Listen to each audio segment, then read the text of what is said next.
সুপ্রিয় দর্শক, বাংলাদেশের দ্বিতীয় বৃহত্তম লালন স্মরণ উৎসব গাজীপুর শ্রীপুর উপজেলা প্রহ্লাদপুর সাধুর বাজার এর সামনে থেকে আমি আছি মোহাম্মদ রুবেল শেখ। আগামী 30 জানুয়ারি ও 31 জানুয়ারি এবং সর্বশেষ 1 ফেব্রুয়ারি অনুষ্ঠিত হবে বাংলাদেশের দ্বিতীয় বৃহত্তম লালন স্মরণ উৎসব। আমরা এখন দেখানোর চেষ্টা করছি বাংলাদেশের দ্বিতীয় বৃহত্তম লালন স্মরণ উৎসবের সর্বশেষ প্রস্তুতি। দৈনিক ভোরের খবর ফেসবুক পেজ থেকে আমরা এখন চেষ্টা করছি আপনাদেরকে দেখানোর জন্য গাজীপুর শ্রীপুর প্রহ্লাদপুর সাধুর বাজার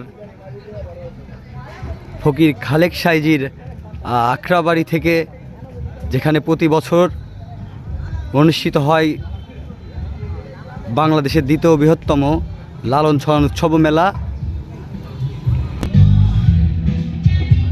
লালন স্মরণ উৎসব মেলা উপলক্ষে মেলায় দোকানপাট বসা শুরু করে দিয়েছে গত 3 দিন আগে থেকে আমরা দেখতে পাচ্ছি। আমরা এখন আপনাদেরকে দেখানোর চেষ্টা করছি যেখানে গাজীপুরে যেই ফকির খালেক সাইজির আখড়াবাড়িতে যেখানে আপনাদের লালন স্মরণ উৎসব হয়ে থাকে, স্টেজের সামনে থেকে আপনাদেরকে আমি দেখানোর চেষ্টা করছি। এখানেই আগামীকাল 30 জানুয়ারি 31 জানুয়ারি 1 ফেব্রুয়ারিতে অনুষ্ঠিত হবে বাংলাদেশের দ্বিতীয় বৃহত্তম লালন স্মরণ উৎসব ও মেলা। চলছে সর্বশেষ প্রস্তুতি, যেটা আমরা দেখতে পাচ্ছি দৈনিক ভোরের খবর ফেসবুক পেজ থেকে। আমি রুবেল শেখ আপনাদেরকে দেখানোর চেষ্টা করছি সর্বশেষ সাধুর বাজারের প্রস্তুতি। এটাই সাধুর বাজার ফকির খালেক সাইজির আখড়াবাড়ি। এখানে প্রতি বছর অনুষ্ঠিত হয়ে থাকে মানব তত্ত্বের আধ্যাত্মিক সাধক ফকির লালন সাইজির স্মরণ উৎসব ও মেলা। আমরা এখন কথা বলবো লালন গবেষক, অহিংস অসাম্প্রদায়িক সমাজ গঠনের রূপকার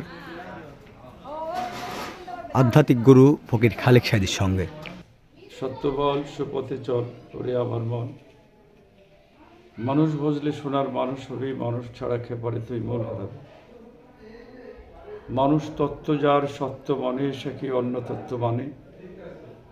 আমি কথার মর্ম ভারী, আমি তো আর আমার নই, আমি কে তাই জানতে পারলে সকল সাধুর সিদ্ধি হয়। মহতে লালন সাইজির এরকম অসংখ্য বাণী।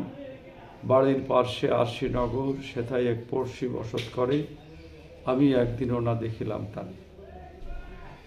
সাইজির খাঁচার ভেতর অচিন পাখি কেমনে আসে যায়, তারে ধরতে পারলে মনোবেড়ে দিতাম পাখির পায়।